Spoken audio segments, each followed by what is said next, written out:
Saya umur almost 70 ya. Saya mau makan kambing bisa, mau makan durian bisa, nggak ada pantangan saya. Saya setiap hari push up bisa 2 set. Saya nggak perlu pakai ajudan, nggak perlu pakai pengawal. Saya biasa nyupir sendiri malah. Kalau ada orang Tionghoa yang tidak baik, tidak serta-merta semua orang Tionghoa tidak baik. Saya ingin menunjukkan, I'm different. I'm not the only one yang baik. Banyak orang-orang Tionghoa yang baik. Kalau ada orang yang membedakan agama atau etnis, saya pikir beragamanya mungkin yang salah. Sudah banyak rudal di sana sini, kejadian di Iran dan seterusnya. Menyikapi apa yang akan kita hadapi hari ini, besok dan seterusnya, apa nih menurut Bapak Alun?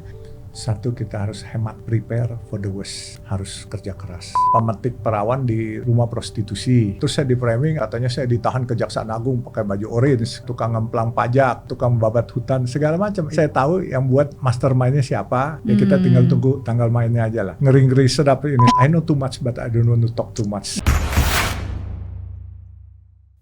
Hari ini sungguh bersyukur karena menjadi teman ngobrol saya adalah sosok, wow, ini agak sulit untuk mendeskripsikan karena ada banyak yang dilakukan, pengusaha, filantropis, tokoh masyarakat yang sungguh sangat dikenal, Bapak Yusuf Hamka. Atau lebih sering dikenal dengan Babah Alun. Iya, biasa lebih nyaman dipanggil Babah Alun atau Yusuf Hamka? Apa aja boleh, nggak ada masalah. Nggak ada masalah ya? Masalah. Oke, tapi karena saya sering ngomongnya Pak Yusuf, aku panggilnya Pak Yusuf aja ya? Boleh. Boleh ya? Karena kan memang nama aslinya itu Joseph Alun kalau nggak salah. Alun Yosef. Oh, Alun Yosef ya? Oke. Alun Yosef, dulu setelah itu ganti nama.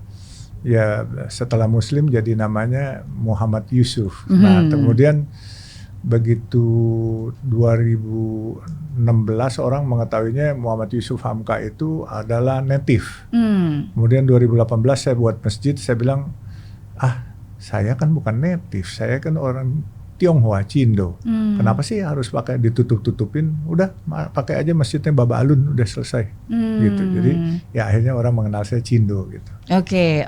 Buat apa saya nutupin identitas asal usul saya kan? Kita harus transparan. Iya. Dan akhirnya ini menjadi jembatan yang sesungguhnya sosok yang sangat langka karena ya selain Tionghoa tapi juga Muslim dan menjadi perekat gitu. Karena ada banyak orang yang mungkin kurang mengerti tentang budaya Tionghoa, ada juga mungkin orang yang kurang mengerti tentang Muslim, tapi ini menjadi perekat yang menyatukan semuanya dan mendobrak banyak asumsi-asumsi yang tidak benar gitu ya. Iya, jadi kenapa saya bilang hari itu 2018 saya kembali menggunakan nama Tionghoa saya Baba Alun karena dulu kan ada satu masalah di 2016-17 yang sampai bahwa mengatakan teman-teman Cindo ini tidak baik, terus tidak nasionalisme, terus mereka mengenal saya sebagai seorang yang nasionalis, yang bersahaja, bergaul dengan mereka, bersahabat sama mereka, tapi mereka kan nggak tahu bahwa saya pun Cindo gitu. Sehingga saya pakai nama,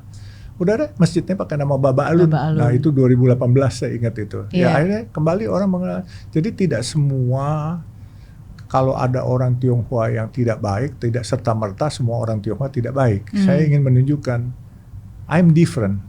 Iya kan? I'm not the only one yang baik. Banyak orang-orang Tionghoa yang baik. Jadi jangan berasumsi bahwa karena orang-orang Tionghoa itu pada kaya-kaya, terus kaya-kayanya terus dengan cara tidak terpuji. Enggak semua begitu. Memang ada yang tidak terpuji, tapi juga banyak yang sangat terpuji, yang kekayaannya juga dengan halal diterima. Dan mereka-mereka rata-rata tidak berpolitik, mereka kepengen cari usaha aja karena kan dari zaman Orde Baru kemarin kan mereka terisolir untuk berpolitik gitu, sehingga mereka menjadi pengusaha. Nah begitu mereka jadi pengusaha yang sukses, mereka disalahkan juga. Jadi serba salah menjadi orang Cindo ini.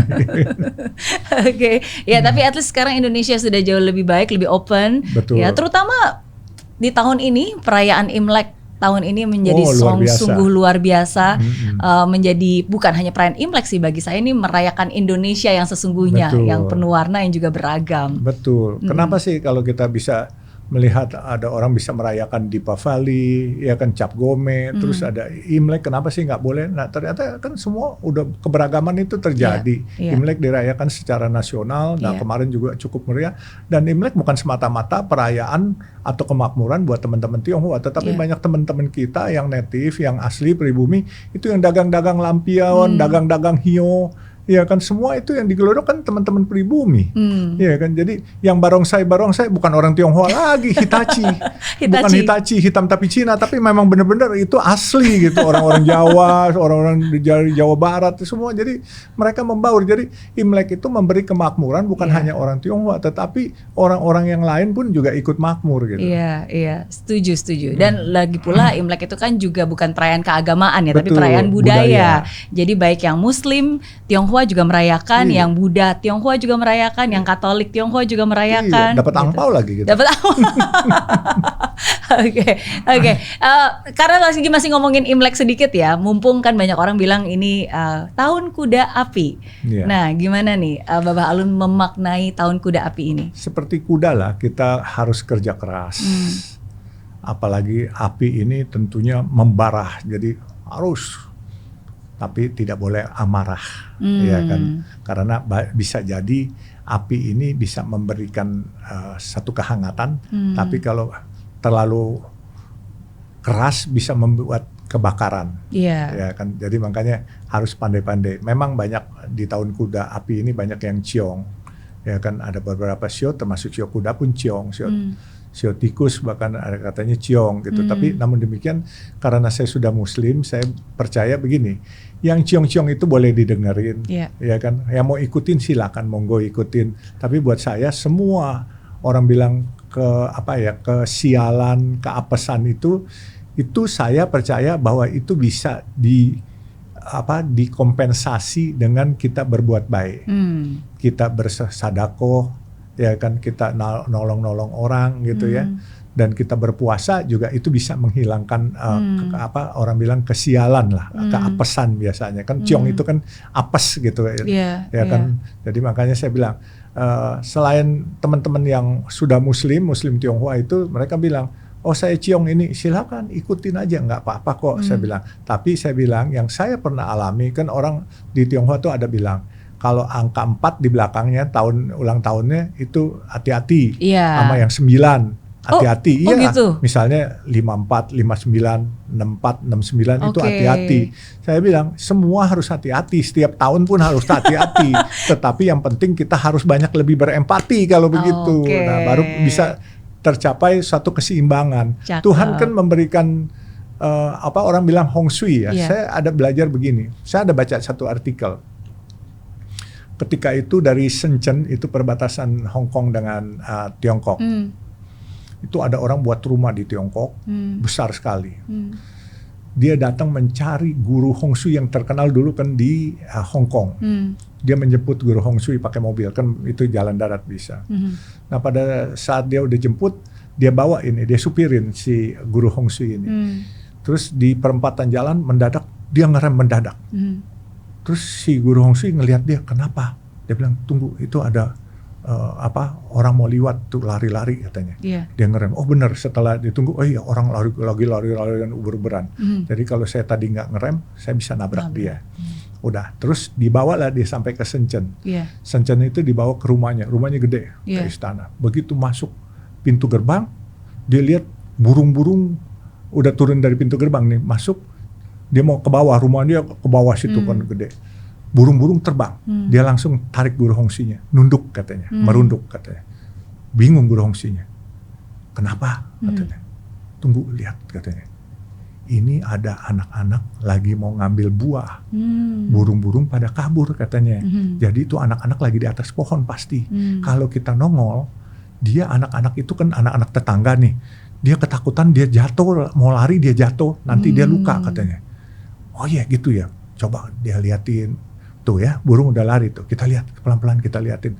Bener anak-anak lagi metik-metikin buah, tetangga-tetangga. Udah dia bilang diam-diam dulu.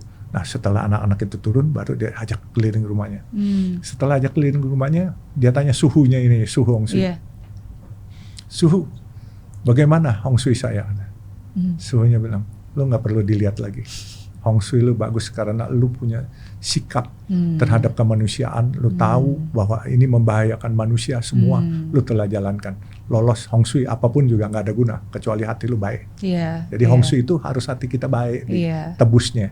Kalau tetap kita ciong ini tapi perbuatan kita jahat, tetap kena karmanya. Tapi kalau perbuatan kita baik, itu perbuatan nahas, perbuatan sial semua bisa kita hindari. Bisa terhindarkan ya. Dan thank you sudah membagikan dan mengingatkan kepada kita semua. Karena bagaimanapun juga ya, hati yang peka, punya empati, dan ketika kita peka terhadap situasi, ya sesungguhnya kita jadi bisa lebih aware dalam mengambil keputusan, dalam mengambil tindakan, dalam berucap, dalam melakukan apapun itu gitu. Jadi kepekaan dan punya hati yang baik itu menjadi satu modal yang sangat besar ya.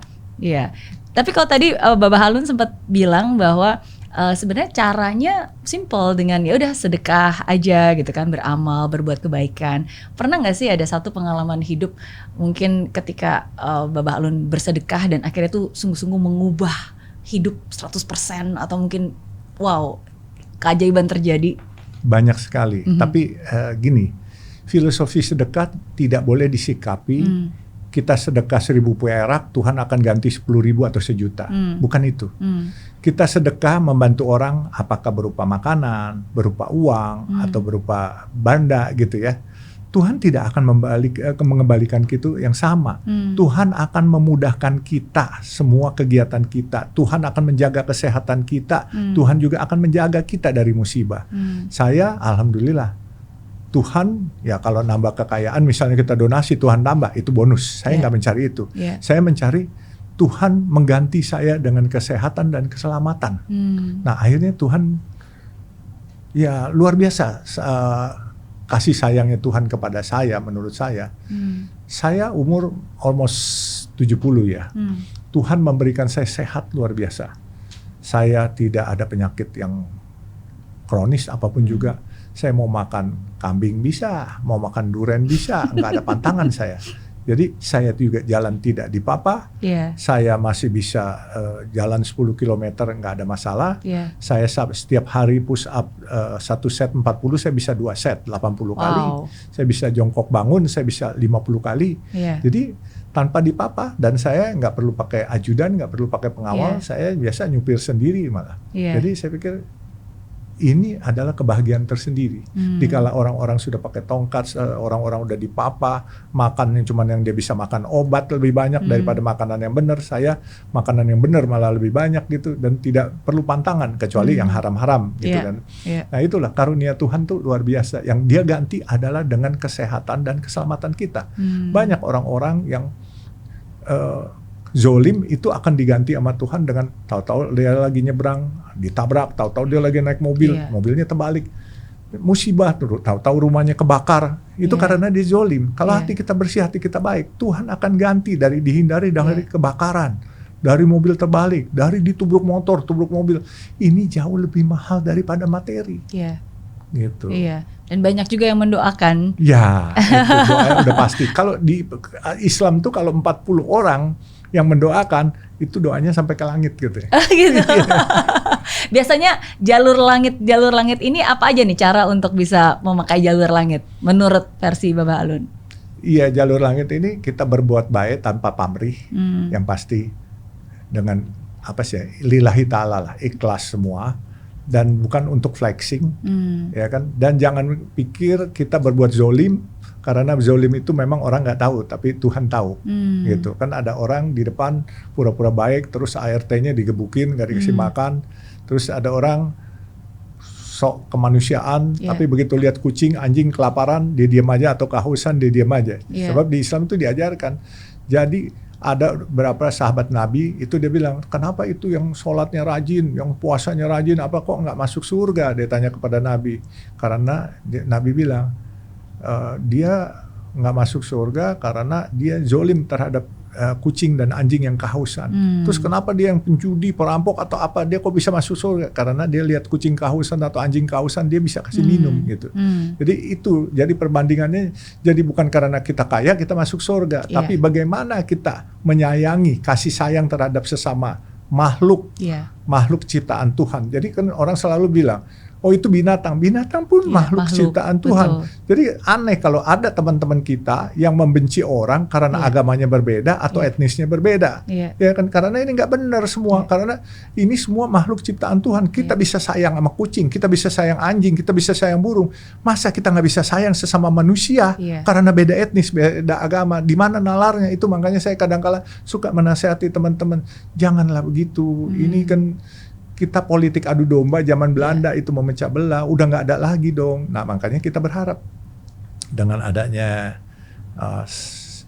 Mary di politik nantinya, kita berharap bahwa Indonesia ke depan sudah jadi Indonesia yang tanpa embel-embel apalagi gitu ya. Amin. Termasuk orang-orang Tionghoa, nggak ada keturunan Tionghoa, keturunan apa. We are Indonesia tanpa embel-embel lagi. Dan kita harus satu nation, one nation. Ya kan, NKRI itu udah harus milik kita semua gitu. Benar. Ya kan, jangan sampai pecah gitu. Nah, makanya kenapa di agama saya dibilang tuh Islam itu rahmatan lil alamin. Itu ya membuat saya berdakwah secara sejuk, bukan rahmatan lil muslimin. Jadi Islam itu adalah mencintai, kasih sayang seluruh alam semesta termasuk isinya, tumbuh-tumbuhan, hewan, apalagi orang gitu. Ya kalau lil muslimin khusus buat Islam aja, ini buat non-muslim pun juga rahmat gitu. Makanya saya bilang, kalau ada orang yang membedakan agama atau etnis, saya pikir beragamanya mungkin yang salah ya gitu. Ya itu setuju, dan saya senang banget kalau dengar sharing dari Babah Alun. Sekarang namanya jadi Babah Alun nih. Apa aja. Bukan disepaham Kak. Karena ini bukan hanya ajaran agama tertentu yang berbuat baik kepada semua makhluk gitu, tapi bahkan sebenarnya di Muslim pun, di Kristen pun, di Katolik pun juga ajarannya sesungguhnya sama gitu kan, mencintai semua makhluk, mengajarkan kasih, damai gitu kan. Jadi agama apapun pasti ujung-ujungnya cinta kasih dan damai gitu. Nggak ada satu hal pun yang hanya damai kepada orang tertentu atau damai kepada kelompok tertentu gitu. Iya, dan senang banget untuk bisa mendengarkan itu dari sosok Babah Alun. Iya. Dan kalau tadi Babah Alun bilang keselamatan dan kesehatan itu benar banget pastinya, karena dengan apa yang pernah terjadi terhadap Bapak Alun juga di tahun 98 pada saat itu, hari ini pun juga tetap bisa selalu diselamatkan dari banyak hal, dan hari ini pun juga Bapak Alun bahkan menyelamatkan banyak orang juga nih dari hal-hal yang sifatnya polarisasi tadi gitu. Betul, jadi memang tahun 98 kami menyelamatkan banyak teman-teman Tionghoa diungsikan ke rumah teman-teman yang pribumi maupun ke masjid-masjid. Saya turun di jalan, saya lihat sekali betapa sedihnya saya. Terutama anak saya Fitri itu menangis, dia bilang, "Papa, kenapa Indonesia seperti ini? Padahal Papa selalu mengajarkan di sini tempat kita berpijak, kita lahir di sini, tempat kita beroleh pendidikan, tempat kita hidup, dan kita akan mati di sini," katanya. Ya saya bilang, ini bukan salah Indonesia, tapi salah oknum-oknum yang memprovokasi pakai isu SARA. Saya bilang, pelan-pelan lah, kita lihat aja, ini perebutan politik selalu menggunakan teman-teman Tionghoa. Dan saya yakin teman-teman yang pribumi pun sudah mulai dewasa dan mulai muak dengan cara-cara rasis. Ya kan, kita lihat kemarin ini kalau nggak salah ada di bus Transjakarta ada yang rasis, itu dimarahin, malah teman pribumi yang marah yang di belakang, jangan rasis. Jangan gitu dong. Jadi mulai dewasa, dan kedewasaan ini, apalagi kita tahu bahwa banyak teman-teman yang pribumi sudah kawin dengan yang Chinese, ada semua, dan walaupun mereka nggak kawin, mereka bisa berinteraksi satu sama lain. Jadi sudah mulai lihat ke depannya sudah bagus. Nah, cuman memang kemarin-kemarin setiap kita lihat dari zaman Orde Baru, setiap ada keributan politik, ketidakpuasan politik, selalu yang menjadi pusat amarah adalah cindo-cindo. Apakah propertinya, apakah orangnya, itu menjadi sasaran amarah. Dan memang yang paling mudah. Kenapa menurut Babah Alun seperti itu? Ya memang begini, untuk menggoyang satu pemerintahan kan harus diruntuhkan ekonominya. Kebenaran teman-teman cindo ini boleh bilang kan peran di ekonominya cukup besar. Dan ini pun sebenarnya dia nggak bersalah. Di tahun 65, Orde Baru tidak memberikan mereka kesempatan untuk di bidang-bidang lain kecuali bidang usaha. Mereka mau masuk TNI nggak boleh, mau sekolah di university negeri nggak boleh, ya mau jadi aparat penegak hukum semua pegawai negeri juga nggak boleh. Akhirnya mereka lari kemana? Ke bidang usaha. Nah di bidang usaha mereka besar, mereka sukses, lebih berhasil daripada saudara-saudara kita yang pribumi. Mereka pun salah, ya kan, ketidakpuasan. Nah ini kan sebenarnya satu sistem yang mengatur itu semua sehingga mereka menjadi pengusaha. Nah sekarang bersyukurlah setelah 98 banyak teman-teman Tionghoa yang sudah masuk di partai politik, diantaranya ada di PDIP, ada di PKB, ya kan, bahkan di Nasdem ada, di Partai Demokrat juga ada, Golkar gitu. juga ada, Golkar juga ada semuanya. Jadi semua sudah membaur lah satu sama lain. Nah, saya bersyukur. Nah, kemarin ini waktu 29 Agustus. Itu saya merupakan puncak kebahagiaan saya waktu saya datang ke makam Ananda Avan Kurniawan yang supir Gojek yang kena musibah terlindas secara tidak sengaja dari teman-teman kepolisian. Nah di situ 150.000 ojol mengantar ke pemakaman itu, yang mana mereka sedang marah benar. Saya langsung waktu itu saya mau ke kantor, tetapi waktu itu saya mau lewat Kuitang. Ternyata ditutup karena ada giat di depan markas Brimob kan, ada demo situ kan. Saya bilang sama supir saya, sudahlah kita ke rumah dukanya Avan aja, saya bilang, karena waktu subuh-subuh saya diteleponin Olivia Denny Sumargo, Pak Denny ke sana, orangnya meninggal, Bapak mau datang nggak? Nggak deh, besok pagi aja, saya janji datang. Nah, begitu mau ke kantor, tahu-tahu ditutup jalannya, saya langsung mau ke rumah duka. Tahu-tahu saya cek lagi sama teman saya yang di DKI, dia bilang udah jalan Ji, katanya di karet bivak katanya. Saya suruh ke karet bivak, terus supir saya ngerem, jangan Pak katanya. Kenapa lu ngerem? Jalan. Pak, tanya ibu dulu sama anak-anak, katanya kasih tahu. Saya bilang ngapain kasih tahu? Saya bilang, iya nanti kenapa-napa itu bahaya Pak, orang lagi marah, katanya Bapak ke situ katanya.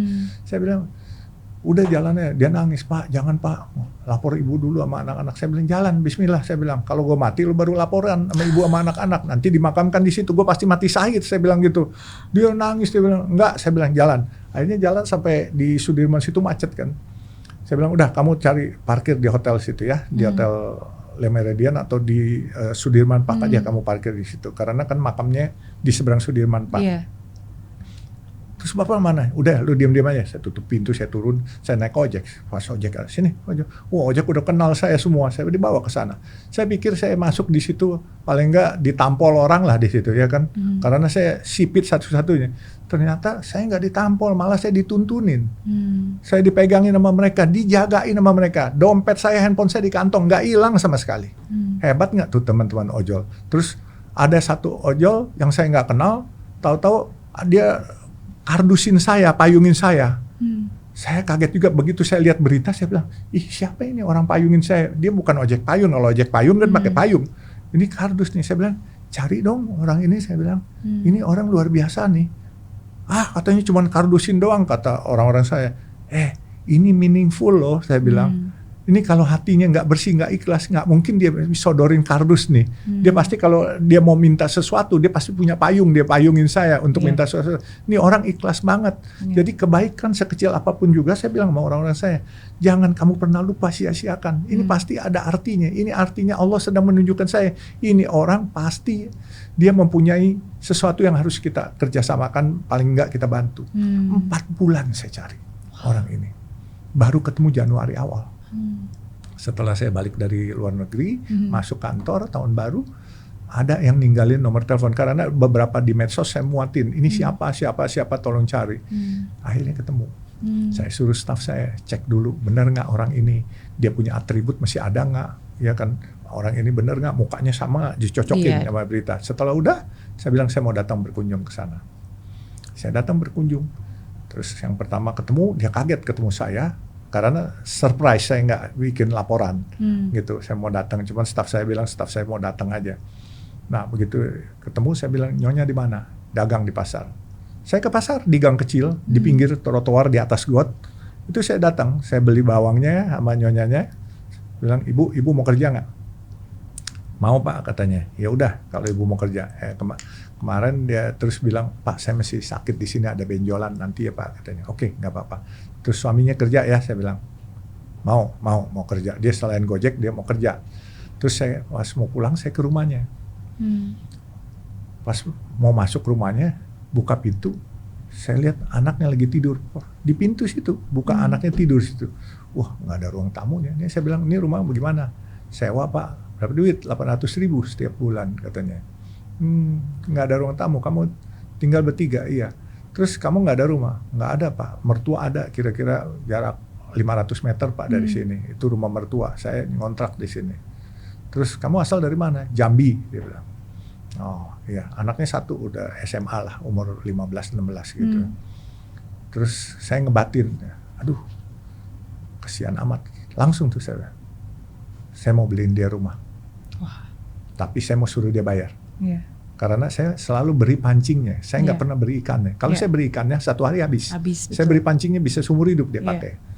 Saya terus panggil dia, namanya Ardianto. Kamu mau kerja? Mau. Kamu mau punya rumah sendiri? Mau. Oke, saya bilang. Saya suruh cariin di pinggir jalan raya. Dia terus bargaining sama saya. Pak, harga yang sama Bapak beliin saya di dalam gang boleh nggak? Apa pertimbangan kamu? Pak, yang di dalam gang luasnya lebih gede, 3 petak, 2 petak saya bisa sewain, saya bisa nyicil tambahan, yang 1 petak buat saya tinggal. Toh buat saya nggak penting Pak, saya nggak punya mobil, saya yang penting masuk motor. Boleh, saya bilang. Itu rumah 250 juta, nggak mahal. Dia kerja dapat UMR, dia dapat kontrakan, dia sebelum kerja silakan nge-Gojek, pulang kerja dia silakan nge-Gojek. Saya tanya, sebulan lu dapat berapa bersih Gojek? 3 juta. Terus dia ngontrakin dapat 2 juta. Terus dia kerja UMR paling nggak 5 juta, 10 juta kan? Dia dapat. Cukup makmur kan? Dia bayar, misalnya bayar cicilan, dia bayar 3 juta atau 5 juta setiap bulan, dia mesti dapat lebih. Ya kan?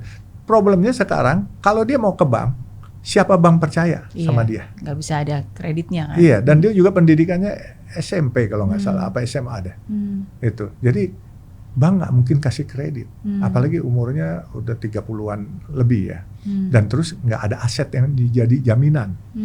Jadi kesulitan saudara-saudara kita di bawah adalah mereka bisa mampu bayar, tetapi mereka nggak mungkin bisa memiliki karena kalau mereka nabung, terkena inflasi, rumah udah makin tinggi harganya. Jadi kejar-kejaran seperti ini. Nah makanya saya menerapkan pola, kamu kerja, kamu bayar. Jadi dia cukup bahagia, dia senang, dan sekarang dari yang rumahnya ngontrak, dia bisa memberikan kontrakan. Terus saya bilang, tapi jangan zolim ya, kalau sama orang-orang yang ngontrak jangan naikin harga seenaknya. Jadi sekarang dia kerja sebagai apa ya, kurir ya, kurir di tempat saya.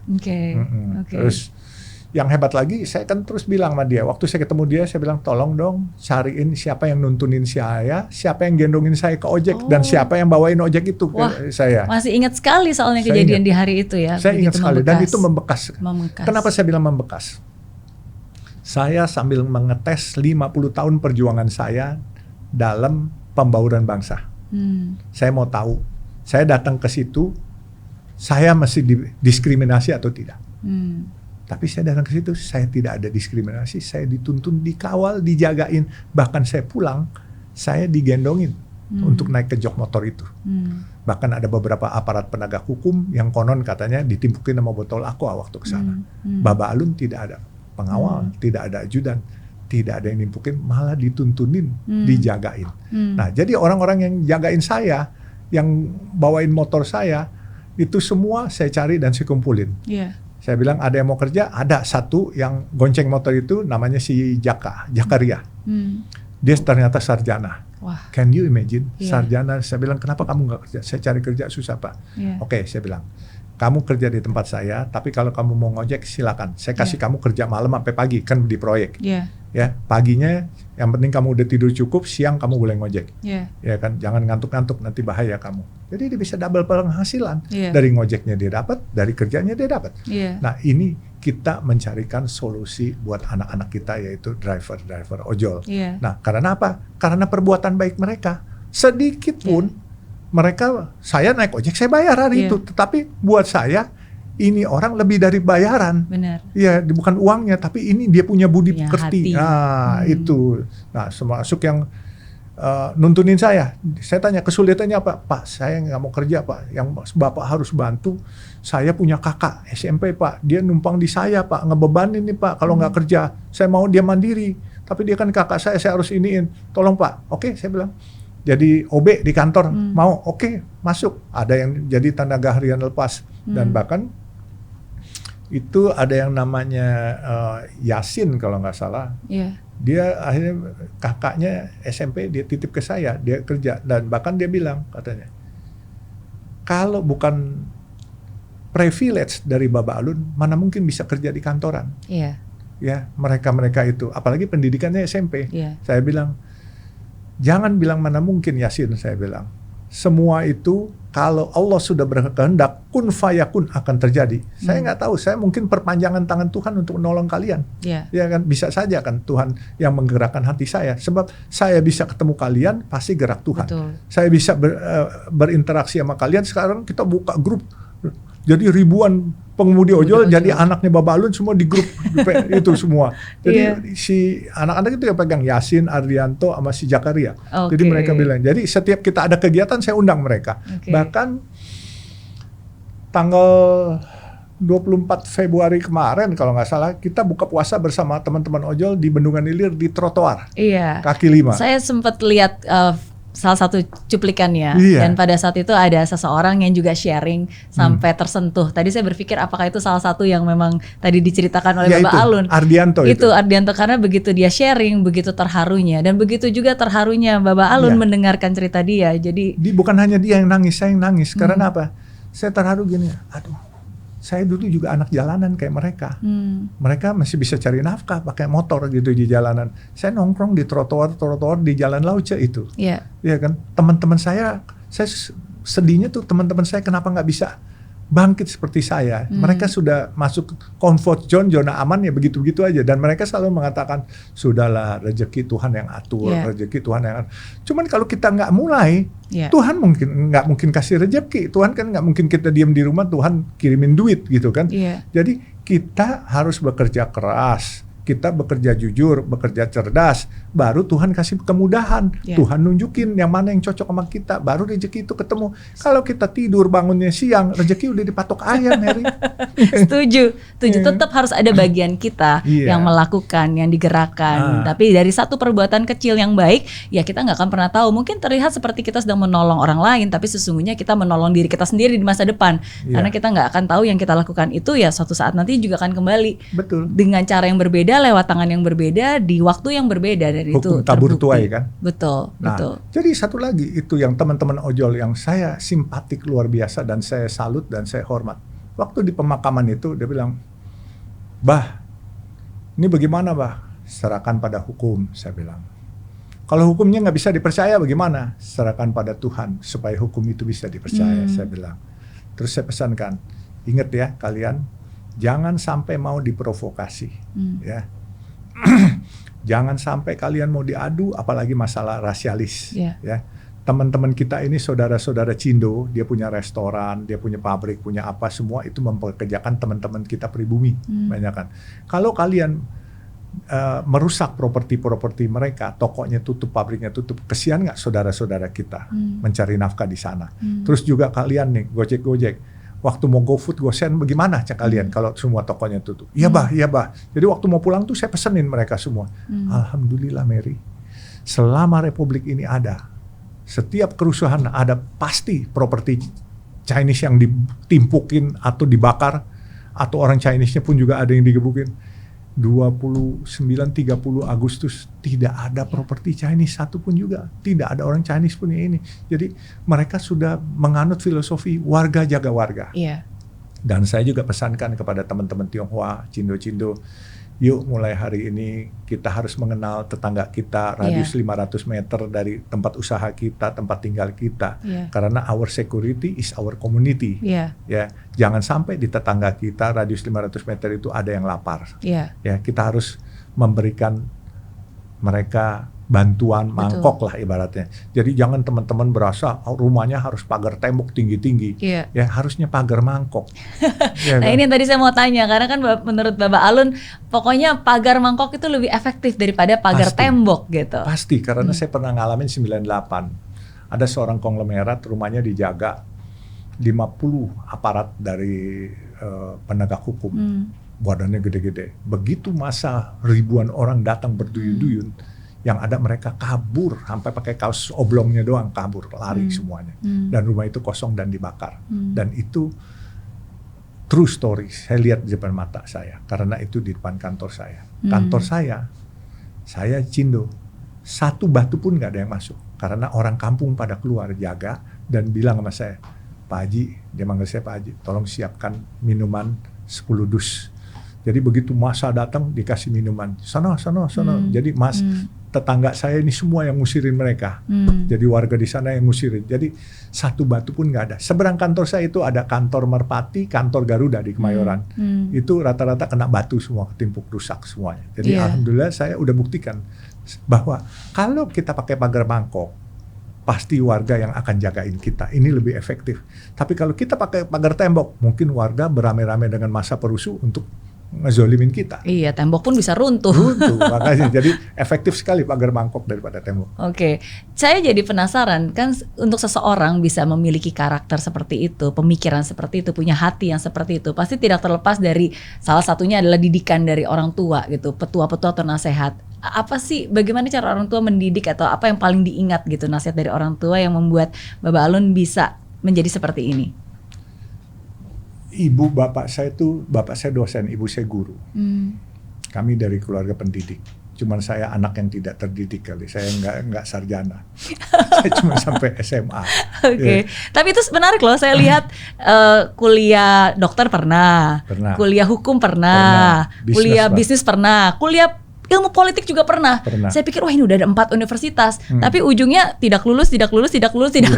Satu tahun masuk boring keluar. Masuk lagi ke lain, boring, keluar. Saya pikir yang penting kan saya tahu apa sih politik, apa sih hukum, apa sih administrasi negara, apa semua. Jadi saya belajar semua.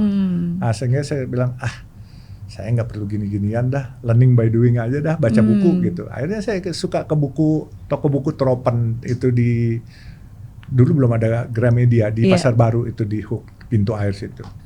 Dan itu pun saya nggak beli buku, saya baca buku di situ, nongkrong sampai dia tutup, saya taruh lagi bukunya itu.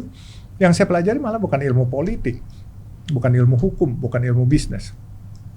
Saya lihat buku bagaimana menjadi sukses di situ. Nah ternyata semua dari buku yang saya baca itu selama 2-3 bulan itu, semua intisarinya saya tahu. Menjadi sukses itu harus jujur. Harus jujur. Kedua, harus tepat janji. Ya, jangan kita janji orang misalnya jam 9 gitu.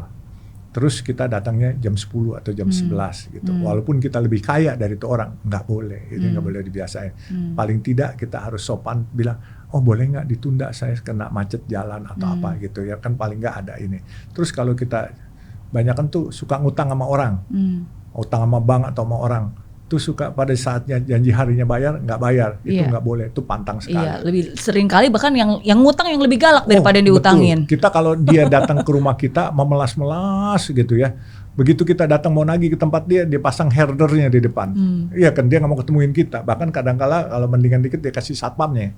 Tapi kalau waktu lagi mau minjem, waduh luar biasa, bawain macam-macam udah pokoknya. Ya itulah, makanya saya sarankan kepada teman-teman, kedepannya saya tuh udah belajar, saya nggak pernah mau kasih ngutang secara private kecuali company ya. Kalau ada orang butuh duit 1 juta, kamu ikhlasnya berapa? 100.000 nih, udah kasih dia aja. Nih saya nggak pinjemin, saya kasih kamu 100.000. Jadi banyak kerugian kalau kita kasih minjem uang kepada teman. Satu, bisa hilang teman. Kedua, teman bisa jadi musuh. Karena ditagih, duit segitu aja lu pelit, galakan dia kan seperti gitu ya.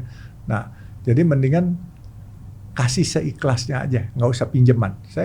Jadi ke depannya saya akan sudah mantapkan kepada diri saya setiap orang datang mau minjem duit, saya nggak bakal kasih. Saya bilang sorry. Jadi beberapa ada teman-teman yang mau minjem duit, sorry. Saya nggak mau kehilangan teman, satu. Kedua, saya nggak mau jadi ngeselin, tahu nggak? Yeah. Kalau orang ngutang tuh janji bayar, dia nggak bayar, kita kesel. Yeah. Alasannya macam-macam. Ntar lah, ibunya lagi mau operasi, dianya lagi kena kanker, apa segala macam. Dia ciptakan segala macam. Jadi kebohongan demi kebohongan, nah kita jadi kesian sama dia. Ya udah mendingan kita nggak usah kasih pinjam, kita kasih bantu aja. Orang-orang banyak datang. Datang dong, pinjam 20 juta, saya ikhlas kasih 2 juta. Dan buat kamu dah, ongkos saya nggak bisa minjemin. Dan secara hukum Islam kan juga nggak boleh kalau dapat bunga, riba. Ya kan? Jadi saya lebih baik banyak begitu. Jadi jangan kau beri pinjam, kau kasih aja seikhlasmu. Iya, iya. Anggap aja donasi udah. Iya. Jadi ajaran atau nasihat didikan apa nih dari orang tua yang paling selalu orang tua diingat? sangat keras. Saya nggak boleh bermalas-malasan. Terus kedua, kalau saya makan nggak boleh nggak habis, ada sisa. Jadi makan apa yang ada. Terus kalau saya makan di restoran nggak habis, orang tua suruh bungkus. Walaupun makanannya mungkin cuma 10.000, kita kasih tipnya 50.000, kasih tipnya, makanannya tetap bawa pulang. Karena dia bilang banyak orang miskin mau makan susah. Kenapa lu harus buang-buang makanan? Nah kalau saya bawa pulang, saya tawarin dulu nih ke asisten rumah tangga, ke security, ini makanan bersih. Sendoknya pisah, lu mau nggak? Kalau lu nggak mau, gue simpan lagi di kulkas. Nanti buat besok gue makan lagi. Gitu. Orang tua tuh selalu ngajarkan saya begitu. Nah, terus orang tua ngajarkan saya kerajinan dan kejujuran. Jadi setiap minjem apapun juga harus dikembalikan. Dan misalnya janji hari A, harus hari A. Walaupun misalnya kembalinya cuma separuh, bilang dulu nih separuhnya lagi di Uber gitu. Jadi sehingga orang percaya. Sebab kesuksesan itu adalah trusty. Kalau nggak ada kepercayaan, nggak bohong lah orang mau sukses atau apa gitu. Iya, di zaman sekarang itu harga sebuah kepercayaan itu sangat penting. Mahal sekali. Iya, harga sebuah janji juga sangat-sangat penting. Jadi gini, juga kalau orang sudah percaya, fitnah sekejam apapun kepada kita, orang nggak akan percaya. Jadi saya kan sempat tuh di framing, pakai baju orange di kejaksaan apa segala macam, anak saya sengaja. Ini basar-basar musuh-musuh saya. Jadi maksudnya mereka bikin edit-editan? Iya, bikin masuk. Tapi udah ada yang ketangkap nih, sedang diproses di kejaksaan, defect mereka bikin. Ya, wah, apalagi zaman sekarang. Iya, jadi kan ini kalau pemerintah nggak segera memberesi masalah ini, presiden pun bisa di framing segala macam. Padahal presiden kita kan Pak Prabowo sudah bekerja keras. Apalagi masalah infrastruktur, Pak AHY juga sudah luar biasa. Tapi kalau didegradasi dengan mesos-mesos basar-basar seperti itu kan orang bisa ada yang nggak percaya. Nah oleh sebab itu mungkin saya yang memulai untuk menindak itu. Nah mudah-mudahan pemerintah bisa membantu saya membongkar itu semua, karena ini pasti ada mastermind-nya. Karena hasil penyelidikan polisi itu ada yang bayar, dan orang yang bayarnya orang-orang itu disuruh oleh orang-orang yang sedang berseteru dengan saya.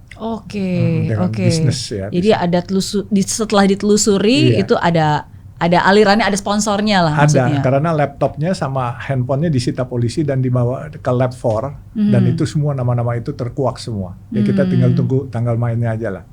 Ngeri-ngeri sedap ini semua mastermind-nya. Apa fitnah terkeji atau terkejam yang sampai membuat Pak Yusuf Hamka tuh sedih banget gitu? Iya, jadi seolah-olah saya di framing katanya pemetik perawan di rumah prostitusi. Di prostitusi punya rumah mana ada yang perawan lagi. Iya kan, makanya itu maksudnya bukan sedih, lucu saya. Iya kan, kalau yang tersedih sih menurut saya nggak ada. Terus saya di framing sama anak saya, katanya saya ditahan Kejaksaan Agung pakai baju orange gitu kan. Terus dibilang saya tukang ngemplang pajak.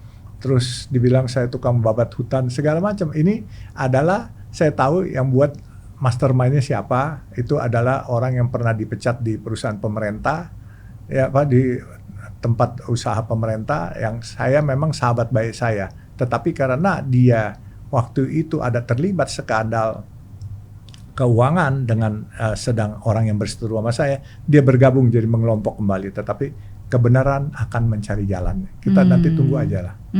Ya kan? Dan tetaplah terus berbuat baik dan nggak akan pernah kapok ya untuk berbuat baik. Karena kan walaupun udah banyak kebaikan yang dilakukan, tetap aja ada yang jahatin, tetap aja ada yang fitnah, tetap aja ada yang tidak membalas kebaikan, tapi justru udah dikasih pekerjaan malah merongrong gitu. Saya bantu orang ini sebelum dia dipecat dari satu institusi pemerintah. Misalnya let's say tanggal 30 udah pasti dipecat.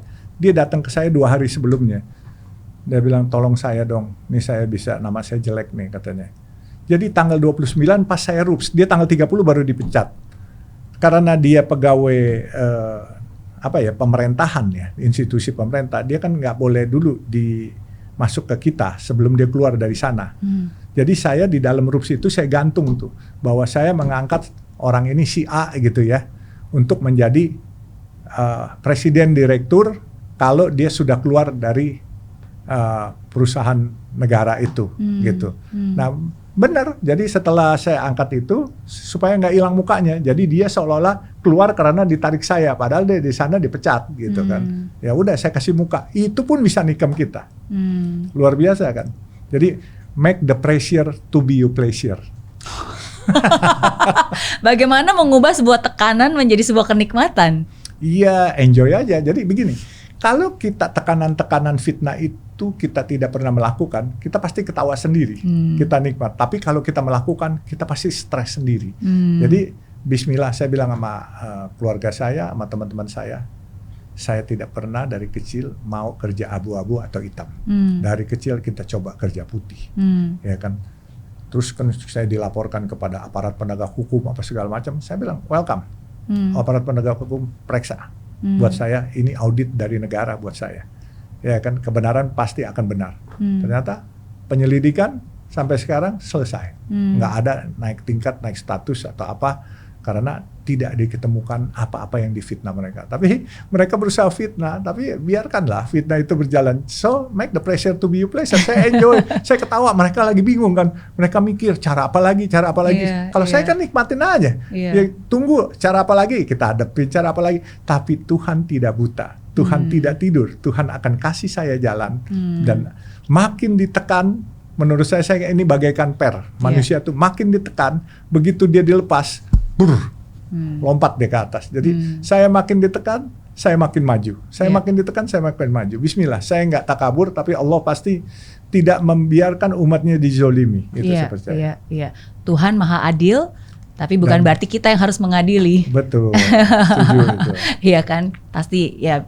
Kebenaran akan mencari jalannya. Iya. Dan Tuhan tidak mungkin membiarkan orang-orang yang benar, orang-orang yang baik untuk difitnah dan dizolimi. Itu pastikan. Gitu. Iya.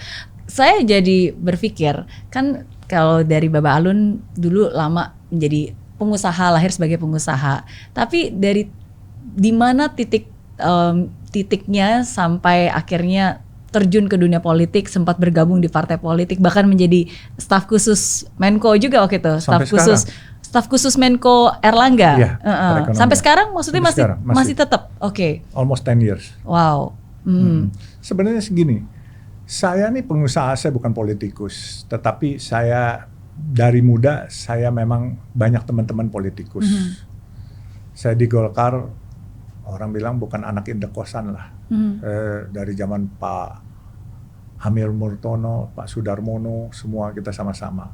Bahkan waktu ada peristiwa lapangan Banteng yang mengancam Golkar, saya ikut juga mengamankan kantor tim sukses Golkar di daerah Tengku Umar. Nah itu makanya saya ngerti politik, tapi saya tidak mau aktif di politik karena memang saya tidak berambisi jadi politikus. Siap-siap begitu keras di politik itu, harus tetap tegar, dan orang-orang di politik itu bisa kalaupun dia kesal sama orang, dia bisa menutupi seolah-olah nggak ada apa-apa gitu. Baru beribut hari ini, besok ketemu peluk-pelukan lagi gitu. Nah itu bukan karakter saya. Saya kalau hari ini saya udah ribut, udah nggak suka, saya udah tinggalin, nggak kepengen deket-deket lagi. Nah, tapi orang-orang ya, namanya politik itu adalah kepentingan kan. Kalau kepentingannya sama, dia bisa baik lagi. Ya, itu that's politik. Jadi makanya siap-siap aja. Welcome to the jungle. Wild jungle. Tapi bentar, saya jadi bingung nih. Berarti kan sebenarnya dengan situasi, oke, berarti sekarang apakah masih di politik dan pemerintahan atau sudah tidak lagi? Saya sudah keluar dari semua partai politik dan saya nyatakan saya tidak akan berpolitik. Dan di pemerintahan sebagai staf khususnya Pak Menko Perekonomian, saya tetap walaupun saya minta Pak, saya ini kan bukan sekolah tinggi, ini perekonomian kan, waduh pakar-pakar semua, guru besar semua. Terus Pak Erlangga memberi privilege dengan kata-katanya satu, guru besar gua banyak, katanya. Teknokrat gua banyak, tapi orang setia gua nggak banyak. Itu buat saya privilege. Ya buat saya pertemanan itu yang pertama, tapi loyalitas, kesetiaan itu yang utama. Ya, jadi cuman saya bisa itu, saya orang nggak sekolah tinggi, tapi kalau buat loyalitas, ya alhamdulillah saya masih memegang teguh apa yang diajarkan ibu bapak saya. Kesetiaan, amanah itu nomor satu dari segalanya. Jadi kita kerjakan itu terus lah. Ya, makanya Pak Erlangga kalau sama saya yang mungkin dia lihat kesetiaan itu langka. Betul. Ya, betul. Kalau cari orang pinter banyak. Benar. Ya, cari orang jujur kesetiaan. Waduh. Langka, kayak nyari apalagi yang jujur dan pintar. Nah, jujur, pintar dan punya hati. Dan nggak ngerongrong lagi. Dan nggak ngerongrong. Iya. Oh, iya. Ada kan orang yang jujur, pintar, terus bentar-bentar Pak bantuin ini dong Pak. Pak saya mau minjem ini dong Pak. Kalau saya kan nggak nyusahin, saya nyari sendiri. Nah, orang kan nyari fasilitas, Pak, kasih saya fasilitas. Kita benar-benar bebas gitu, nggak ada apa-apa kayak pertemanan biasa gitu. Bener. Dan makanya waktu Pak Erlangga sempat diturunkan, kan ya maaf, anak buah Golkar itu banyak yang menteri, banyak yang jenderal. Ada yang speak out, I'm the only one. Ya kita bukti, boleh cari. Data digitalnya ada, saya lah yang berteriak. Makanya saya bilang, dari awal saya nggak mau berpolitik. Cuman hari itu Pak Erlangga suruh saya dampingin jadi wagub gitu, jadi gubernur. Ya, belakangan saya yang speak up. Cuman ya, saya speak up terus saya pikir, daripada nanti membahayakan Pak Erlangga, ya udahlah yang banyak saya tahu, saya diam-diam aja lah. I know too much but I don't want to talk too much. Iya. Berarti pada saat itu mengundurkan dirinya dari partai politik. Tapi dan berarti dari pencalonan dan juga. dari pencalonan juga. Oke, tapi sekarang masih tetap membantu beliau sebagai staf khusus. Iya. Sebab saya staf khusus di bidang Kesra. Jadi saya menjadi mata dan telinga buat Pak Menko Perekonomian terhadap pengusaha-pengusaha yang mau berusaha, apakah pengusaha asing, lokal, mendapat hambatan, diganggu, baik oleh premanisme atau mungkin dengan aparat-aparat. Itu mereka laporan kepada saya dan saya sampaikan kepada Pak Erlangga. Kadang-kala saya pertemukan, gitu. Jadi kebuntuan-kebuntuan di bawah itu kan orang nggak bisa langsung lapor kepada pemerintah. Biasanya kepada teman pengusaha yang dia percaya. Ini loh masalahnya. Saya lapor Pak Erlangga. Kadang-kala Pak Erlangga quick respon, suruh mereka datang ketemu. Oh langsung dipanggil stafnya ke sana beresin. Jadi quick respon lah Pak Erlangga.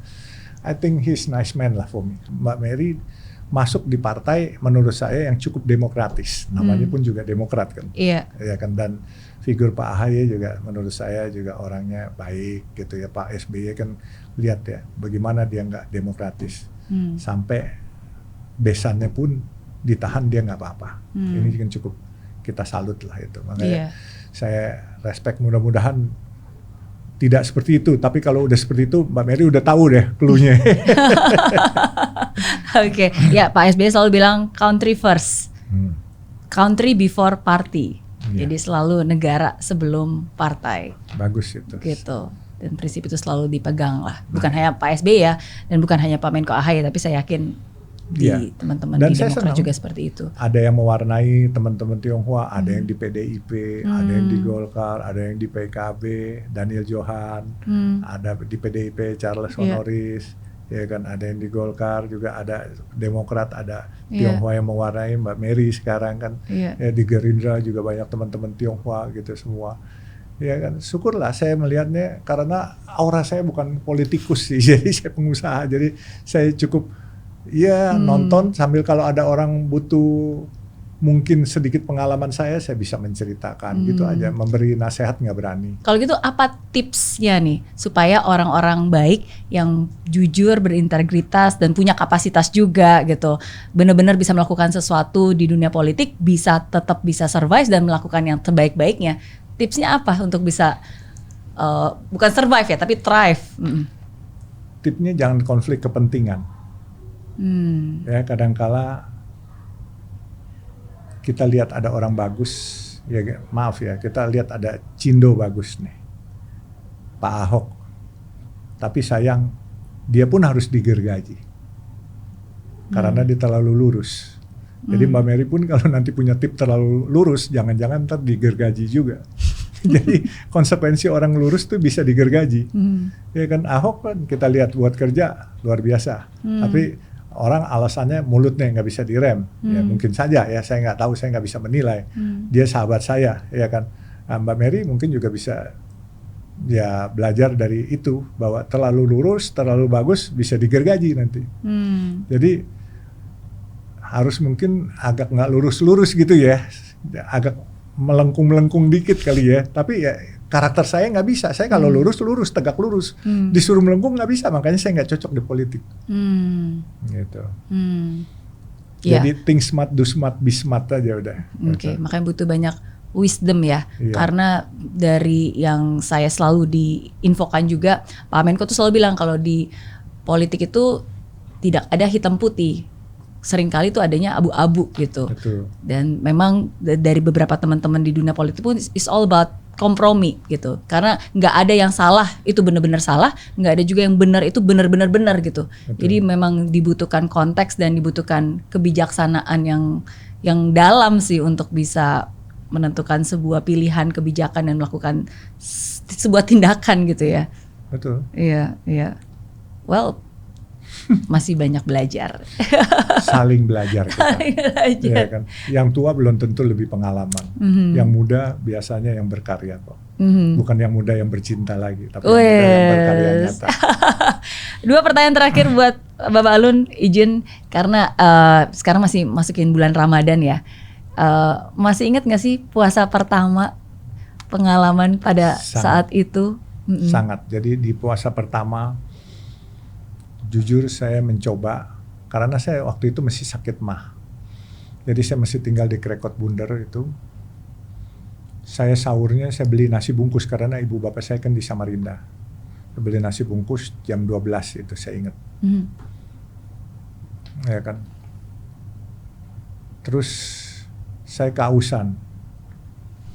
Mau nggak mau saya minum di kamar. Minum doang, makan enggak gitu. Jadi itu puasa, mungkin itu yang puasa kedua kali ya, bukan pertama. Itu puasa kedua. Jadi itu saya masih ini. Terus saya setiap habis sahur saya makan obat mah. Terus pas buka saya makan obat mah. Seiring berjalannya waktu saya mau mencoba. Kok gue setengah hari aja gue udah minum. Orang-orang bisa. Kayaknya bisa deh gue gitu. Nah saya coba, tapi sambil saya tidur siang gitu. Lolos saya hari pertama. Hari kedua lolos juga. Terus kenapa saya masih makan Promak kalau waktu itu beli di warung rokok tuh. Ya kan. Coba mungkin saya nggak makan Promak juga, mah saya sakit mah itu baik kali. Bener, hari ketiga, keempat saya nggak makan obat itu. Dan selanjutnya saya sembuh dari GERD atau mah itu. Jadi makanya membuat saya jadi kalau bulan puasa tuh saya yang lebih aktif sekali, kepengen ikutin sampai full gitu. Jadi kalau yang pertama saya ingat ibu saya di Samarinda itu, saya mau buka tuh, ibu saya bilang jangan, panas mah, lu dia tidur di kamar papa katanya. Padahal kan ibu Nasrani. Tapi yang luar biasa ibu saya pagi-pagi yang suruh saya puasa tuh dia bangunin saya, bangun, ngantuk puasa. Nanti aja deh, saya bilang gitu. Mama udah beliin penggorengan yang pisah katanya. Hah, saya kaget. Mama saya aja toleransi begitu. Iya mah, saya bilang. Terus begitu turun ke bawah, nih penggorengan pisah, nih mama masakin ini. Ya, udah katanya makan. Saya makan. Terus siangnya tuh saya haus. Memang nggak tahan, nggak. Lu masuk ke kamar papa. Cuman dulu kan di Samarinda ada AC window tuh. Satu-satunya AC window di kamar ayah saya. Akhirnya saya tidur di situ pakai kelambu dulu. Karena kan rumah kalau nggak ada kelambu nggak ada kamar yang ini. Iya, nyamuk semua. Iya. Nah akhirnya begitu ini jam 3 saya bilang, mah haus mah. Udah bentar lagi tidur. Akhirnya beduk jam 6 dibangunin. Udah tuh mama udah beliin kolak segala macam. Itu puasa pertama. Ya yang berkesan. Puasa kedua yang berkesan di Jakarta. Ya Jakarta itu saya coba, saya jebol juga tuh. Jebol, saya haus, saya minum aja, nggak ada mama saya kan, udah saya minum. Tapi ya itu hikmahnya menyembuhkan penyakit mah saya sampai sekarang, alhamdulillah. Jadi saya nggak ada penyakit mah karena puasa, itu menurut saya. Oke. Dan orang tua pun juga sangat toleransi sekali ya. Walaupun pada saat itu kan keputusan pribadi untuk akhirnya memeluk agama yang berbeda. Iya, tapi yang saya lucu, ibu bapak saya karena dari dosen, ayah saya malah happy. Ya udah, kamu sudah pilihan kamu di sana, ya udah jadi muslim yang baik. Makanya saya selalu pesankan ke anak-anak saya, orang Islam harus menjadi orang Islam yang Islami. Orang Kristen harus menjadi orang Kristen yang Kristiani. Iya kan? Kristiani itu pasti kasih sayang, Islami yang kasih sayang juga. Kalau apa sih memaki-maki orang, marah-marahin orang, itu saya pikir nggak sesuai dengan agamanya. Itu kan masalah tafsir saja. Makanya kalau kitab suci semua pasti mengajarkan cinta kasih, tetapi tafsirnya suka orang berbeda-beda ya. Ya. Dia tafsirnya apa ya, tingkat pendidikan kan beda juga. Ya kita harus memahami, memaklumi, memaafi. Oh, memahami, memaklumi, memaafi. Iya. Oke. Jadi paham dan mengerti aja nggak cukup ya? Memaklumi dan memaafi. Oke. Gitu. Siap. Pertanyaan terakhir, sekarang dunia sedang tidak baik-baik aja, keadaan ekonomi juga makin lama tidak semudah sebelumnya, apalagi sekarang dengan adanya perang. Belum perang sih, tapi sudah banyak rudal di sana sini gitu dengan kejadian di Iran dan seterusnya. Jadi menyikapi apa yang akan kita hadapi hari ini, besok dan seterusnya, apa nih menurut Bapak Alun yang harus kita miliki dan kita sikapi, yang harus kita pelajari? Satu, kita harus hemat dalam menghadapi situasi ini, nggak boleh boros-boros lagi. Tidak membelanjakan barang yang buat uang kita kepada hal-hal yang konsumtif. Prepare for the worst. Tahun kuda harus keras, kerja keras. Tapi ini kudanya api. Bisa salah-salah kebakar, saya bilang. Jadi kalau kita menyikapinya dengan boros dan konsumtif, kita kalaupun ada masalah ekonomi, ya kan, kesulitan ekonomi, dampaknya akan terasa sekali. Tetapi kalau kita ada tabungan, ada efisiensi, udah prepare, berdampak, tetapi mudah-mudahan bisa cepat take off lagi gitu. Gitu. Nah, makanya keadaan tidak baik-baik, tapi harus disiasati, semoga tidak terlalu jelek juga gitu. Nah, kalau kita di Indonesia ini menurut saya memang akan berdampak perang itu, tetapi pemerintah kan sekarang juga cukup baik. Dengan dia menggelontorkan bansos, dia memberikan MBG, dia memberikan sekolah rakyat, dia memberikan koperasi desa. Ya ini jangan diapriorikan dulu, tetapi ini kan niat baik pemerintah, kan belum terlaksana secara tuntas. Kalau di dalam perjalanannya ada ketidaksempurnaan, mari kita yang ngerti, kita bantu pemerintah menyempurnakan. Kalau kita omon, apa yang sudah kerja baik jadi disalah persepsikan. Marilah kita tidak perlu mendegradasi yang sudah dijalankan, tapi kita coba membantu menyempurnakan kalau ada ketidaksempurnaan. Karena kesempurnaan itu hanya milik Allah, ketidaksempurnaan milik kita. Nah, makanya saya bilang, nanti Mbak Mary di politik, ya kita berharap banyak bahwa bisa memberikan kontribusi kepada negara kita tercinta. Karena negeri ini negeri yang gemari Pak Lojinawi, kaya, orangnya baik-baik, manusianya juga santun dan permisif. Ngomong-ngomong, saya boleh nanya nggak? boleh. Jadi karena sudah menjawab semua pertanyaan saya, Bapak Alun sebagai hadiahnya boleh nanya satu pertanyaan buat saya. Saya jadi deg-degan. Mbak Mary, jarang orang-orang Tionghoa yang lembut seperti Mbak Mary begini mau terjun di politik. Ya, kalau saya dan yang lain-lain ini memang orang yang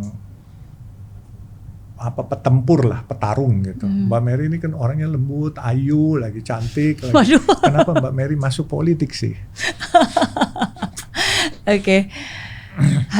Itu pertanyaan yang juga saya tanyakan di dalam pergumulan saya sebelum saya memutuskan. Ya, karena ya terus terang ini bukan sebuah keputusan yang mendadak, it's not an overnight decision, bukan juga tiba-tiba saya dapat mimpi terus besoknya bangun oke, kalau gitu saya mau terjun ke politik, enggak. Jadi sebenarnya ini memang kenal Pak Menko AHY pun juga sudah 14 tahun yang lalu. Pada saat itu ya kita ketemunya sama-sama di Singapura gitu. Walaupun pada saat itu kita memilih jalan yang berbeda ya. Beliau kan waktu itu masih di militer. Saya pun juga masih pengusaha di Singapura. Belum balik ke Indonesia, itu masih berjuang di Singapura. Ya tapi ya kita memilih jalan masing-masing dan saling mensupport dan saling mengenal gitu. Terus terang sebelum hari ini, dari dulu sampai mungkin 1,5 hampir 2 tahun terakhir, prinsipnya saya tuh selalu kalau kita bekerja ya kalau bisa kan berbuat kebaikan, selalu ingin membuat perubahan gitu. Dan kalau membuat perubahan ya mulai aja dari diri sendiri, nggak perlu terjun ke politik ya kan. Dari apa yang kita bisa lakukan, keluarga, kalau kita punya usaha ya berarti karyawan-karyawan kita gitu kan, dan lakukan aja, nggak perlu sampai besar-besar lah gitu. Apalagi terjun ke politik, pemerintahan, nggak pernah kepikiran sama sekali gitu, nggak ada di mimpi, nggak ada di niat, nggak ada di kemauan juga nggak akan pernah mau pada saat itu. Nah tapi ya mungkin hidup punya jalannya yang lain. Seiring dengan berjalannya waktu, saya jadi lebih mengenal lebih dekat lagi tentang dunia politik, tentang dunia pemerintahan, dan khususnya selama 1 tahun terakhir ketika Pak Menko AHY mengajak saya untuk bergabung membantu beliau sebagai staf khusus ya. Pada saat itu saya tidak di dunia politik, tapi saya mulai terjun dan melihat di dunia pemerintahan. Dan di situ saya melihat bahwa ya sesungguhnya memang ada perubahan yang tidak bisa dilakukan hanya dalam skala seperti itu. Ada perubahan yang hanya bisa terjadi kalau itu berupa kebijakan. Karena ada banyak yang salah, bukan salah orangnya, bukan salah keadaannya, tapi mungkin karena kebijakannya yang mengkondisikan itu seperti itu. Contohnya kayak Pak Bapak Alun bilang kan, kayak zaman dulu ya warga Tionghoa nggak bisa masuk militer, nggak bisa masuk ini, nggak bisa masuk ini, satu-satunya akhirnya cuma pengusaha, akhirnya makanya banyak di pengusaha. Itu contohnya seperti itu. Dan disitulah saya melihat bahwa ya mungkin ada musim di dalam hidup saya di mana saya harus berani melepaskan sesuatu yang amat sangat nyaman untuk mencoba mengenali sesuatu hal yang mungkin memang baru di dunia saya, tapi saya yakin bisa membawa pengaruh yang besar. Saya selalu percaya bahwa Alun, every position has a purpose and every purpose has a position gitu. Saya selalu percaya bahwa saya berada di sini hari ini dengan semua hal yang Tuhan sudah titipkan terjadi di hidup saya, itu pasti ada tujuannya gitu. Dan setiap kali saya bertemu dengan orang yang kadang-kadang bahkan saya nggak pernah ngebayangin pertemuan itu bakal terjadi gitu, saya selalu bertanya, oke, apa ya maksudnya saya dipertemukan dengan orang ini? Apa ya maksudnya saya ya bukan hanya pertemuan dengan orang penting ya, tapi dengan siapapun juga gitu. What is the purpose gitu? Why am I here? Gitu. Dan saya merasa bahwa ya mungkin ini musim di hidup saya yang saya mungkin nggak tahu segalanya, tapi yang saya bilang oke, saya mau mencoba, saya mau coba terjun, saya mau mencoba melangkah ke rumah yang baru ini, di mana rumah yang saya pilih pada saat itu adalah Demokrat, karena saya merasa ini adalah rumah di mana saya bisa bertumbuh dan berkarya, rumah di mana saya didengarkan gitu, dan saya bisa berkontribusi ya. Dan akhirnya saya memutuskan untuk memberanikan diri melangkah masuk untuk bisa melihat, belajar, karena hanya dengan mengamati, memahami, saya bisa terlibat dan berkontribusi yang baik di situ. Saya nggak tahu banyak hal dan ada banyak pertanyaan juga yang saya nggak tahu jawabannya gitu. Dan ada juga banyak sharing-sharing yang saya dengar itu juga pasti maksudnya baik, tapi terus terang itu juga ya kayak tadi kan, wah kalau kamu nggak makan orang kamu akan dimakan gitu kan contohnya, atau nggak politik itu nggak boleh lurus, harus belok-belok gitu. Sedangkan saya juga bukan tipe orang yang kayak it's not my natural self gitu untuk seperti itu ya. Tapi ya saya percaya kalau niatnya baik dan bersama leader yang baik dan orang-orang lingkungan yang baik, ya harusnya hasilnya juga akan baik. Ya, asalkan di tempat yang baik dengan leader yang baik dan dengan orang-orang yang juga punya niat yang baik lah. Dan terus setiap hari menanyakan kembali dan mengingatkan kembali, am I doing the right thing? Am I doing the correct thing? Is this the right thing to do? Gitu sih. You do the right thing. Dari jawaban Mbak Mary, saya bangga. Mudah-mudahan Mbak Mary bisa jadi wanita besi. Dan saya cuma menitip, jadilah politikus untuk rakyat. Jangan jadi politikus untuk diri sendiri atau keluarga sendiri. Manfaatkan kekuasaan itu untuk rakyat. Itu aja titip saya, karena jarang orang Cindo, wanita yang mau berkiprah sedemikian besar, dan Mbak Mary juga dapat posisi yang bagus. Saya titipkan keberagaman ini, kita perlu kader-kader. Tidak bisa Baba Alun atau Mbak Mary aja, nanti harus di-grooming kader-kader baru supaya kebersamaan ini membuat NKRI tambah utuh, tambah solid. Kalau mesti kita dipecah-pecah masalah suku, etnis, dan agama, kita rapuh. Jadi tolong Mbak Mary perjuangkan apa yang Mbak Mary percaya, itu semua gerak Tuhan pasti. Jadi hidup ini kita kadangkala tidak mau, tetapi kita harus mau, itu pasti ada tuntunan Tuhan. Kita nggak tahu, ini kan Tuhan yang menentukan. Sama, saya nggak kepengen jadi pengusaha jalan tol, tahu-tahu Tuhan yang menggerakkan. Semua kayak puzzle aja itu, dibentuk cep. Jadi sama juga, saya nggak kepengen jadi gubernur atau wagub kemarin, tahu-tahu puzzle aja tuh. Tahu-tahu Pak Erlangga bisa minta saya cep. Jadi.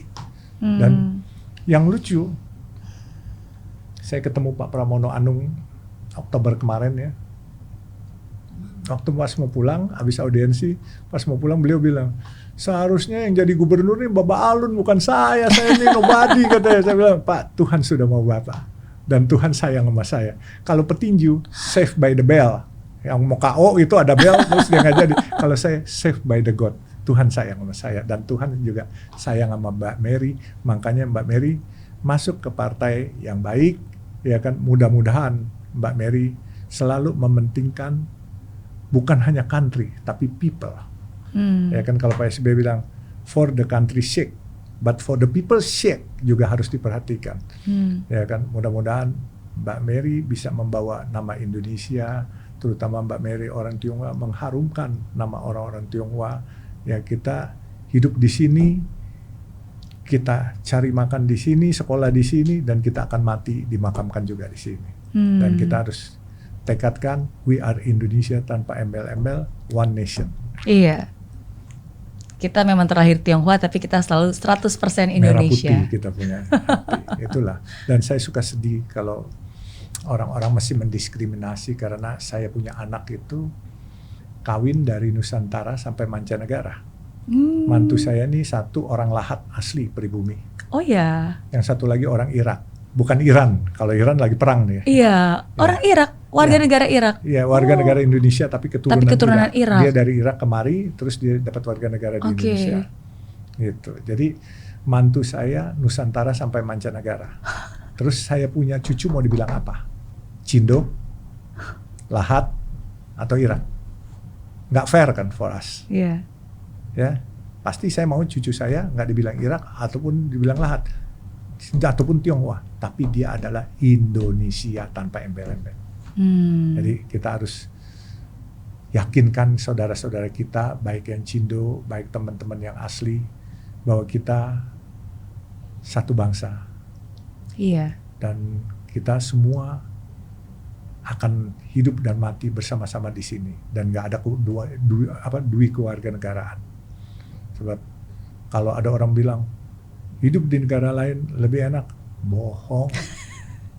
Indonesia, my lovely country, yang paling enak.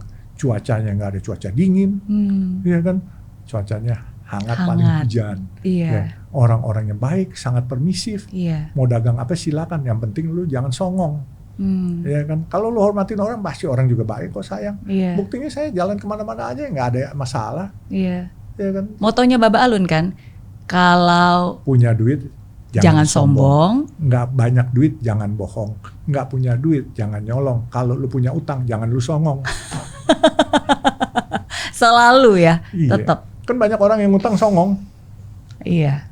Ada dulu seorang menteri keuangan juga songong, punya utang, terus nuduh saya seolah-olah saya yang punya utang, fitnah saya. Terus minta maaf. Enak aja deh orang sini minta maaf. Kalau saya berbuat salah fitnah orang, saya bisa lompat dari gedung kali. Kan ada istilahnya, lebih baik minta maaf daripada minta izin. Iya, tapi mendingan minta izin sih buat saya. Ya kan? Tapi ya makanya urat malunya kalau jadi pejabat harus kuat lah. Harus banyak. Kalau enggak ya susah. Ya coba kita lihat sekarang. Pak Jokowi punya prestasi sendiri. Lepas dari persoalan kontroversi segala macam, pembangunan infrastruktur kita harus akui. WUS, Jalan tol. bendungan, jalan tol, LRT, MRT. Ya. Pak Prabowo punya juga prestasinya sendiri. Pak Prabowo ini hebat bos. Nyalinya luar biasa.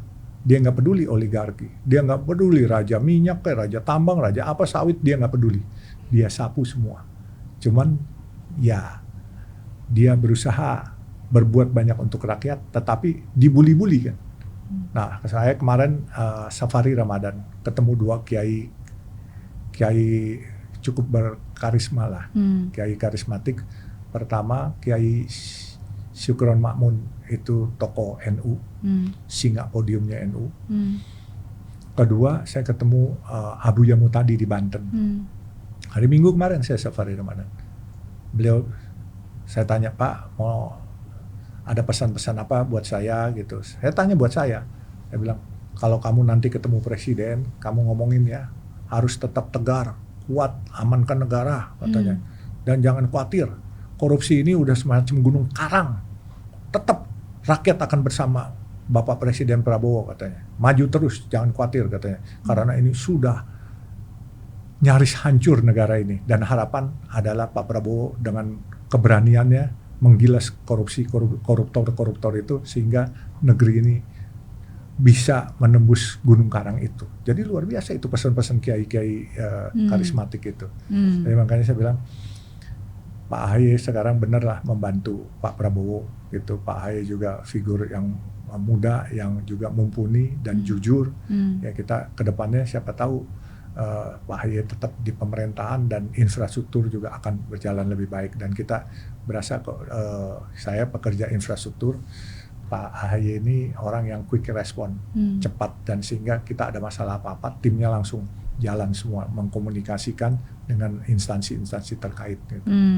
Ya kita doakanlah Pak AHY bisa jadi menteri ini, Pak Prabowo sama Mbak Mary juga siapa tahu jadi menteri sosial. Karena sangat berharap menteri sosial dari Mbak Mary, karena pasti Mbak Mary udah mumpuni bisnisnya. Jadi udah nggak silau lagi akan kekayaan, karena itu gudang duit sosial itu.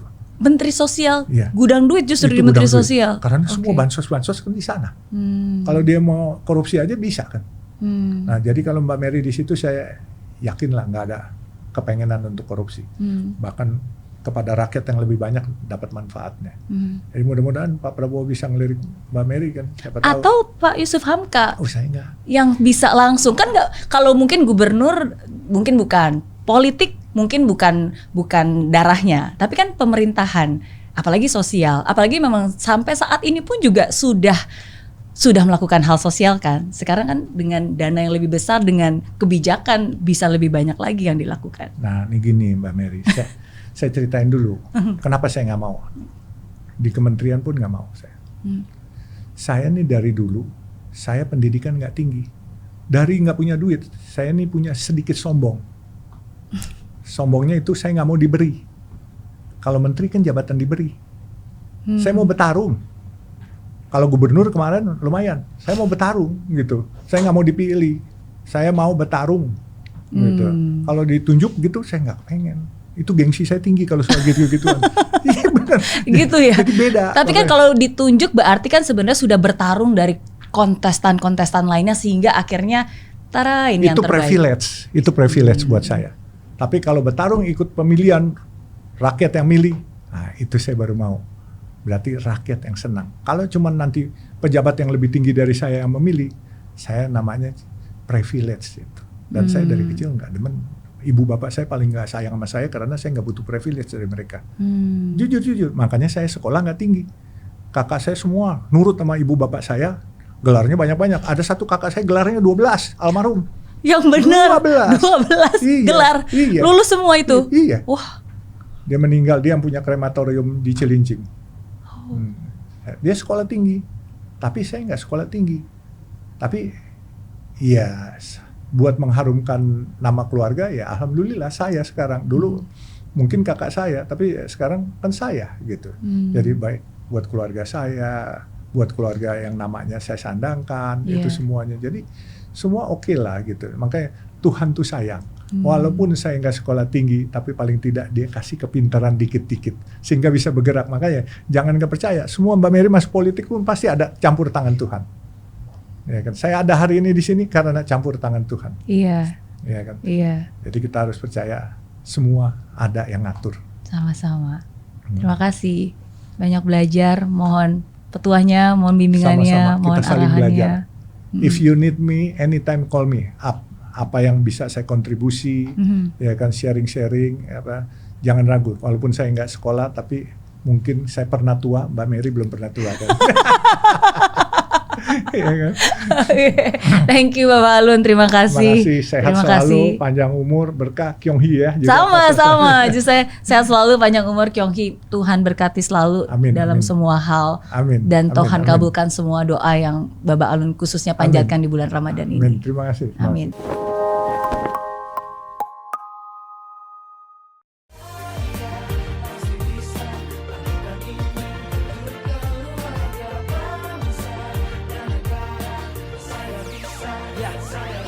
Laksana bumi tanpa hujan, hidup tanpa tujuan, kering dan mati tanpa hijaunya tumbuhan.